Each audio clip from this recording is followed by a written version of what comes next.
Hello everyone, welcome to my mini vlog. आज चाहिँ बहिनीहरु Bhailo gang चाहिँ करेन्ट पार्टी हान्दिने रे हाम्रो घरमा हैन। चारवटा करेन्टको पोको पोकेर आइछ। 4 पंजे 20 अनि प्लस एक्स्ट्रा दुईटा 22 वटा अनि यहाँ बहिनीहरुले चाहिँ पकाइसकेको रहेछ। जता पनि काममा तामाङ पुग्नै पर्ने हुन्छ हैन साथीहरु। अनि मैले चाहिँ पानी फाल्न लाग्यो। पुरै गिलो बनाइदिएछ के अब एउटा ढंग छैन हैन। खाना मात्रै हो यिनीहरुको त। अब पकाउने चीज पनि राम्ररी पकाउन आउँदैन क्या यिनीहरुलाई। अनि त्यसपछि म गएर पानी सानी फाले। सेकेन्ड लट चाहिँ राम्रै पकाइछ।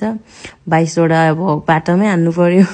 त्यसपछि चाहिँ सबैजना मिलेर चाहिँ 2-3 जना बहिनीहरुलाई लिएर चाहिँ अनि चौचौलाई चाहिँ सुप हालेर मोलतिर लाग्यो। मैले चाहिँ मासु सासु हालेर खाम भनेको अब के गर्नु यिनीहरुले मान्दै मानेन।